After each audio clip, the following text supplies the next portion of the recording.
What have I done to you? And I suppose, how can I make amends? Can we not settle this now? It's pointless, really. And I want to know. What you can do to force me to retract. That is not what I meant at all.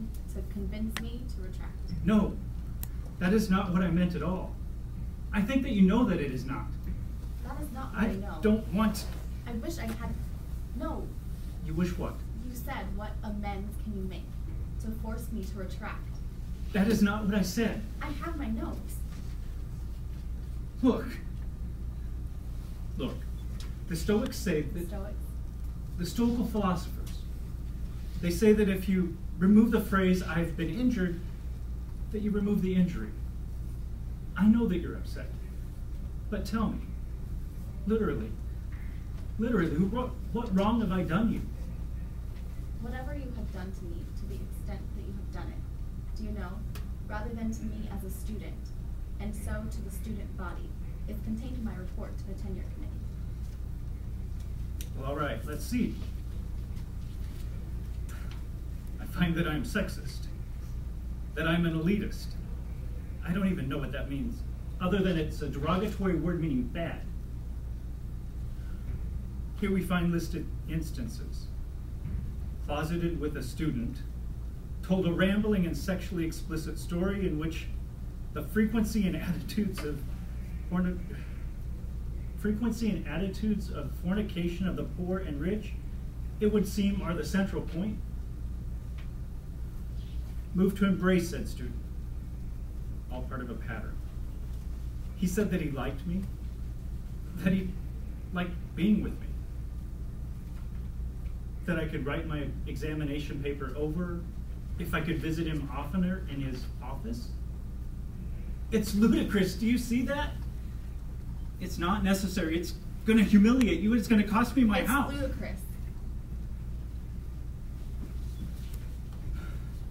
He told me he had problems with his wife, that he wished to remove the artificial stricture of teacher and student. He put his arm... Do you deny it? Can you deny it? Don't you see? You don't see, do you? I don't see You think that you can deny that these things happened. Or if they did, they meant what you said they meant. Don't you see? You drag me in here. You drag us to listen to you. Go on about this or that we don't express ourselves very well. We don't say what we mean, don't we? Don't we? We do say what we mean. And then you say, I don't understand you. And you... Consult the report. That's right. I tried to help you. Do you see that? Do you know that? What I know, I have reported. I would like to help you now. I would, before this escalates. I don't think that I need your help. I don't think I need anything that you have. I don't care what you feel. You don't. Yes, I understand. I understand you're hurt, you're angry, but I think that your anger is betraying you down a path that helps no one. I don't care what you think. You don't. But you talk of rights. Do you see? Don't you see? I have rights too. I have a house, part of the real world, and the tenure committee, good men and true. Professor. Please, also part of that world. Don't you understand? This is my life. I'm not a boogeyman. I don't stand for some... Please. Professor, I came here as a favor, at your personal request. Perhaps I should not have done so, but I did. On my behalf and behalf of my group. And you speak of the tenure committee, one of whose members is a woman, as you know. And although you might call it good fun, or an historical phrase, or an oversight, or all of the above, to refer to the committee as good men and true, it is a demeaning remark. It is a sexist remark. Oh, come on! Come on! Sufficient enough to... Sufficient? Sufficient. Sufficient, yes. It is a fact.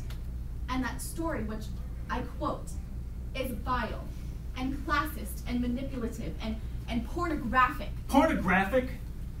What gives you the right? How can you stand there? How can you stand there and assert How can you deny it? You did it to me. Here, you did. You confess. You love the power to deviate, to invent, to transgress whatever norms have been established for us. And you think it's charming to question in yourself this taste to mock and destroy, but you should question it, Professor.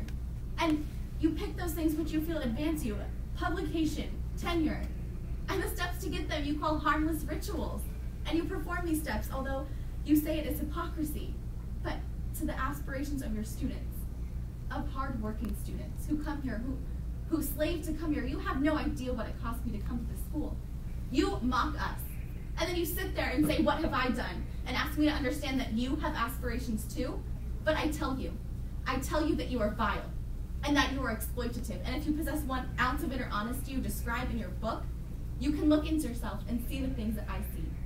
And you can find revulsion equal to my own. Good day.